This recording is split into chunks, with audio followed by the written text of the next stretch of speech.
ආයිබෝන් මම ඊයේ පොරොන්දු මේ ගිය සතියේ පොරොන්දුනා මේ ට්‍රාන්ස්පෝර්ට්ස් අද තියෙන්නේ දැන් අපි ඉංග්ලන්ඩ් එක්සෑම් වල සෙකන්ඩ් ඉයර් එක ප්ලේ කරන්නේ. ඒ කියන්නේ අපි තාම ඉන්ටර්වල්ස් වලට ගිහිල්ලා නැහැ. අංක 3 තමයි ග්‍රේඩ් 3 වල තමයි ඉන්ටර්වල්ස් වලට යන්නේ.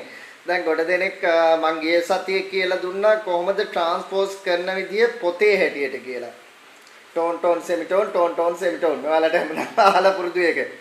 ඒක හිතා ගන්න හැමදාම එන වචනේ තමයි ඒක තමයි දැන් පොඩි කාලේ ඉඳන් ළමයි අම්මලා තාත්තලාට උගන්වන්නේ ඉගෙන ගනින් ඒක අන්තිමට බන වගේ වෙලා හැබැයි අන්තිමට Taman ලොකු ළමෙක් කියලා Tamanගේ ළමයිට කියන්න ගියාට පස්සේ ඉගෙන ගන්න කියලා තමනුත් කියනවා. ඒ හින්දා හැමදාම එන වචනේ තමයි ඒ හින්දා tone tone semitone tone tone tone semitone කියන එක අමතක කරන්න එපා. හරි. දැන් මේ ට්‍රාන්ස්පෝස් එකේ මම මේ YouTube ක්ලාස් එක ඉවර වුණාට පස්සේ මේ ඊළඟට ඔයාලට කරන එකේ මේ Facebook වලට සාධාරණයක් වෙන්න ඕනේ හින්දා කිව්වේ. හරි. ට්‍රාන්ස්පෝස් කියන එකේ තේරුම තමයි ගොඩක් තියෙනවා. තිබූ තැනින් වෙනස් කිරීම. ඒක පොලිසියෙත් තියෙනවා තිබූ තැනින් වෙනස් කිරීම, ඉවත් කිරීම. ඒ කියන්නේ අපි සාමාන්‍යයෙන් සා කියලා අපි රූට් නෝට් එක ගත්තොත් අපි දැන් ගොඩ දෙනෙක් වල දැකලා ඇති සංගීතකාරයෝ ස්ටේජ් එකෙන් නැගලා එකම සින්දුව කියන්නේ ජෝතිපාලසගේ සින්දුව කියනවා ස්ටේජ් එකෙන් නැගලා මම නම් වශයෙන් කියන්න හොඳ නැහැ ඒකේ කට්ටියට පුජ්‍යලිකත්වයට හොඳ නැහැ ගායකයෙක් නැගලා කියනවා ජෝතිපාලසගේ සින්දුවක් කියන්නේ ජෝතිපාලසගේ එකම සින්දුව එකම වචන ටික එකම තාලේ එකම සද්දේ එකම මෙලඩි එක නමුත් එයා ස්ටේජ් එකේ බෑන්ඩ් එකට කියනවා මට මේක දෙන්න E මයිනර් වල කියලා මයිනර්ස් න එහෙම නැත්නම් මේජර් එකක් නම් මට මේක දෙන්න වෙනම කෝඩ් එකක. නමුත් අපි ඒක ෆෝන් එකෙන් හොයලා බලනකොට ඔරිජිනල් ජෝතිපාලස කියලා තියෙන වෙනම එකක්. පැහැදිලි වෙන්න ඕනේ අපි හැමෝටම තියෙනවා පොදු වොයිස් එකක්. දැන් මම මේ කතා කරන වොයිස් එක තමන් දැන් ඔයාලා කතා කරන වොයිස් එකේ පිච් එක ඔයාලා දැනගන්න. ඒකට කියන්නේ පිච් එක කියලා. පිච් එක තමන්ට අනන්‍ය පිච් එක. අන්න එතෙන්දි තමයි ට්‍රාන්ස්පෝස් කියන එක භාවිතා වෙන්නේ. දැන් ඒ නගින ගායකයාගේ පිච් එක E මයිනර් එහෙම නැත්නම් E මයිනර් කරන එක්කෙනෙක්ගේ ගොඩක් දුරට පිච් එක වෙන්නේ G එක හෝ D එක. මේජර් වලින් ගත්තොත්. එතකොට එයා බෑන්ඩ් එකට කියන්නේ ජෝතිපාල මහත්තයා ගහන්නේ සාමාන්‍යයෙන් D මයිනර් වල. උදාහරණයක් වශයෙන් පායා එයිනේ එන්නේ. එතකොට ඒ සින්දුව අරයා කියනවා මට E මයිනර් එකේ දෙන්න කියලා. ඒ ඇයි දෙන්නේ? එතකොට එයාට වේරියන්ෂස් එයා සාමාන්‍යයෙන් කටහඬේ පිච් කරන්න බෑ. ඒකට ඒක තමයි ට්‍රාන්ස්පෝස් කියලා කියන්නේ. පැහැදිලි මදි ඇති තව. ගොඩ දෙන්නේ. උදාහරණයක් විදියට ලේසි විදියට මම කියන්නම්. Tamanna මේ කතා කරන සද්දේට පිච් එකක් තියෙනවා සංගීතේ. ඒක ඔයාලට විහිළුවක් වෙයි. උඹ කතා කරන්නේ සාවලද? උඹ කතා කරන්නේ රීවලද? එහෙම වෙයි. නෑ ඒක එහෙම තමයි. දැන් මම මේ කතා කරන පිච් එක මම මේ දැන් කතා කරන පිච් එක A ෆ්ලැට්. බොරනම් හොයලා බලන්න A ෆ්ලැට් වල. එහෙම නැත්නම් හැම දිනාටම අනන්‍ය වූ පිච් එකක් තියෙනවා. තව ගොඩ දෙනෙක් ඉන්නවා ඊට අමතරව 14ක් ඉන්නවා පිච් එක වේව් වෙනවා. ඒ කියන්නේ ආ කතා කරනකොට වේව් වෙනවා. ඒ කියන්නේ ස්ටේජ් කතා කරනකොට ඔය දැන් හොඳ නැහැ නේද දේශපාලනේ මේකට ඇදලා ගන්න. සාමාන්‍යයෙන් ස්ටේජ් එක අපි කතා කරන කට්ටිය ස්ටේජ් එක කතා කරනකොට එයා පිච් එක පොඩ්ඩක් කියලා පොඩ්ඩක් කියනවා. එතකොට එයාගේ සාමාන්‍යයෙන් පිච් එක වෙනස් වෙන්න පුළුවන් ස්කේල් එක ඇතුලේ. එතකොට එයා ෂාප් වෙන්න පුළුවන්, ලෝ වෙන්න පුළුවන්, ෆ්ලැට් වෙන්න පුළුවන්. නමුත් එයාගේ පිච් එක සාමාන්‍යයෙන් අපි මේ කතා කරන පිච් එකට අදාළ නෝට් එකක් තියෙනවා. ඒක ඇතුලේ තමයි අපේ මේ පිච් රේන්ජ් එක. මෙන්න මෙතන තියෙන ස්වරාලේ. වෛද්‍යවරුන්ගෙන් අහලා බලන්න ස්වරාලේ පිච් එක ගැහෙන ගැහිල්ල තමයි Tamanගේ පිච් එක වෙන්නේ. එතකොට අපි සංගීත ප්‍රැක්ටිස් එකකින් වෝකල් ප්‍රැක්ටිස්. වෝකල් කියන්නේ වොයිස්. ප්‍රැක්ටිකල් එකක් හදන්නේ මොකටද? Tamanගේ මේ වොයිස් එක ඇඩ්වාන්ස් කරගන්න. ඒ කියන්නේ අපි සාමාන්‍යයෙන් කියන්න බැරි පිච් එකක් අපි සිං කරන්න ප්‍රැක්ටිස් කරනවා. ඒක තමයි ප්‍රැක්ටිස් එක කියන්නේ. අපිට කියන්න පුළුවන් එකක් නා අපි ප්‍රැක්ටිස් කළා වැඩක් නැහැනේ. පැහැදිලිද? ඒක තමයි මේ ඉන්ස්ට්‍රුමන්ට් එකක්වත් එන්නේ. මේ සින්දු කියන ඉන්ස්ට්‍රුමන්ට් එකක් තමයි මේ තියෙන්නේ. අපි සින්දු කියන්නේ මේ අපේ හඬට උදව් කරගන්න එකක් විතරයි මේ භාණ්ඩේ. දැන් ලංකාවේ වෙලා තියෙන්නේ භාණ්ඩයට උදව් කරන එකක් තමයි පිච් එක වෙන්නේ. ඒක සාධාරණ නෑ.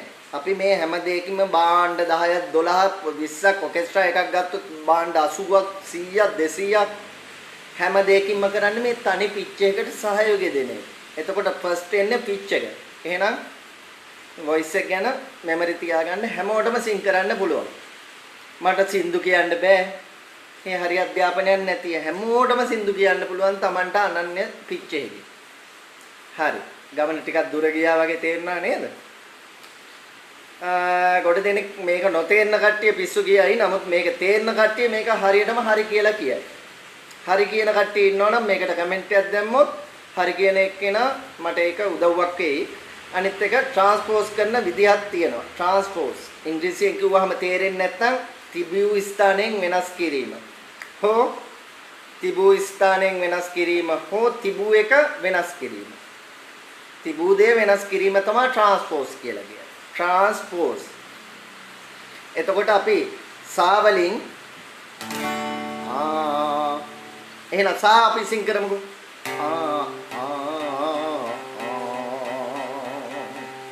ඔය නෝට් එක අපි C sharp එක ඔය හැම එකෙම එකම සින්දුව ගහන්න පුළුවන්. එතකොට ඕකත් එකයි ඕකත් එකයි. එතකොට වෙනස් වෙන්නේ මොකද්ද? අපේ පිච් එක.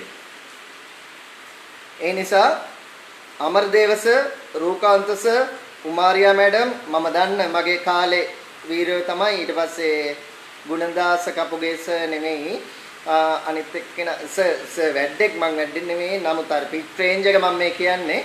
එතකොට අනිත් එක්කෙනා මම දැකලා තියන්නේ නෑ ඒක ඕනේ. එතකොට ඒක පැත්තකට මේක කතා කරලා කට්ටිය කමෙන්ට්ස් දායි. ඒක නෙමෙයි මේක ඇත්තේ යථාර්ථය. මට කොහොමද සින්දු කියන්න බෑ කියලා හිතන්නකෝ. මම මේ අර වේව් වෙන කට්ටිය අතර ඉන්න කෙනෙක්. තමන්ගේ පිච් එක ස්ථාවරව තියාගන්න බැරි කෙනෙක් අතර මං ඉන්නේ. මම මොකද වචන 3ක් කතා කරොත් කියලා හයියෙන් හුස්මක් ගන්න. ඒ කියන්නේ ඒ උගුරේ ප්‍රශ්නයක්. නමුත් හැමෝටම සිං කරන්න පුළුවන්. හැමෝටම හරි ගුරුවරයෙක් හම්බෙලා නැහැ. ඒකයි. අන්න ඒ තමන් සිං කරන එකට හරි ගුරුවරයෙක් හම්බුනා නම් තමුන්ගේ පිච් රේන්ජ් එක අරගෙන පිච් රේන්ජ් එකට ඕනෑම සින්දුවක් ලෝකේ තියෙන ඕනෑම සින්දුවක් ප්‍රැක්ටිස් කරන්න පුළුවන්. එහෙනම් අද ඉඳන් ඔයාලා සිං කරන්න බය වෙන්න එපා. කාටවත් සින්දු කියන්න බැරි නෑ. තමන්ගේ පිච් රේන්ජ් එක අඳුර ගන්න පුළුවන් සර් කෙනෙක් හොයාගන්න බැරි එක තමයි කලුනික හොයනවා වගේ තියෙන්නේ. ඒකට හොයාගන්න. ඒක මට හොයන්න පුළුවන්. නමුත් මගේ තියෙන්නේ මගේ පොඩි කාලේ මේ උගුරේ ඔපරේෂන් එකක් කරලා තියෙනවා. මගේ පිච් රේන්ජ් එක වේව් වෙනවා. වේව් වෙනවා කියන්නේ මම මේ දැන් කතා කරන පිච් රේන්ජ් එක ආයේ තව විනාඩි ගානකින් ෆ්‍රීකවන්සි එක වෙනස් වෙලා ඒක මගේ කරුමේ. නමුත් මට ඕන ඉන්ස්ට්‍රුමන්ට් එකක් මට ප්ලේ කරලා ඒ ටික කියලා දෙන්න පුළුවන්. ඒක ඉතින් එක එක්කිනාට දෙවියෝ මන්න බුද්ධාගංකාරේ. නමුත් ඔය මේක මුල් පැත්තේ කට්ටිය කියන්නේ දෙවියන්ගේ ආශිර්වාදය තමයි. හරි. ට්‍රාන්ස්පෝස් කරන ප්‍රධාන විදි තුනක් තියෙනවා. එකක් තමයි গিitar එකකට නම් කැපර් එකක් දාන්න ඕන. කැපර් එකක් දැම්මට පස්සේ අපි මේ গিitar එකේ මුල එන එක කැපර් එක දැම්මට පස්සේ එතන හිර වෙනවා. එතනින් ඉස්සරහට. එහෙනම් කැපර් එක මෙතනින් දැම්මොත් මෙතනින් ඉඳන් ඉස්සරහට තමයි මේ ෆ්‍රෙට් බෝඩ් එක වැඩ කරන්නේ. ඒ එක ක්‍රමයක් ට්‍රාන්ස්පෝස්. අනිත් එක තමයි මෙමරියෙන් ට්‍රාන්ස්පෝස් කරන එක. ඒක තමයි හොඳම දේ. යන්න වැඩක්. අනිත් එක තමයි ටියුනින් වලින් මේ තියෙන වයර් හයේ ටියුනින් වෙනස් කරලා ට්‍රාන්ස්පෝස් කරන එක. ඔන්න ට්‍රාන්ස්පෝස් කරන ක්‍රම තුන. ගැටලුවක් තියෙනවා නම් ප්‍රශ්නයක් තියෙනවා නම් අහන්න. මේ අපි තාම යන්නේ grade 1 වල 2 3 4 5 grade 8 වෙනකන් තියෙනවා. grade 8 එන්න ගියාට පස්සේ ඔයාලට පිස්සු ඇදෙයි. ඊට කලින් මෙන්න මේවා ප්‍රශ්න නිරවුල් කරගෙන ඉන්න. මට ගෝලයෝ දැනට ඉන්නවා මෙතන 15ක් විතර මගේ එන කට්ටිය. මම මේ Facebook එකේ කට්ටියට මම පොරොන්දුවක් වුණින්ද ආවේ. ඒ නිසා කාගෙන් හරි කමන්නේ අපතේ. ඉගෙන ගන්නවනේ මමත් එහෙමයි ඉගෙන ගත්තේ. හැමෝගෙම අහලා බැනුම් අහලා අනේ පෙලක් වෙලාවට දැන් පෙලක් වෙලාවට අපි මියුසික් කරලා හොඳ තැන් වලට ගියාට පස්සේ මම නොදන්න දේවල් මං කෙනෙක්ගෙන් අහනකොට උඹට මට ඕක අහන්න ඕනේද කියලාත් අහනවා. නෑ සර් මං ඒක දන්නේ නෑ. මම එහෙම අහලා තියෙනවා. ඒකට ලැජ්ජ වෙන්න එපා. එහෙනම් සුබ අනාගතය. ජය වේවා. මොන හරි ප්‍රශ්නයක් ගැටලුවක් තියෙනවා නම් මේකට දාන්න. මමත් මේකේ ਸਰව සම්පූර්ණ කෙනෙක් නෙමෙයි. මම නොදන්න දෙයක් තියෙනවා නම් ඒකට සාධාරණ උත්තරයක් ඒ කමෙන්ට් එකටම රිප්ලයි එකක් විදිහට මම දෙනවා. බොහොම ස්තුතියි. ඔයාලගේ ආදරය ගෞරවය හැම වෙලෙම මාත් එක්ක ඉන්න. Thank you.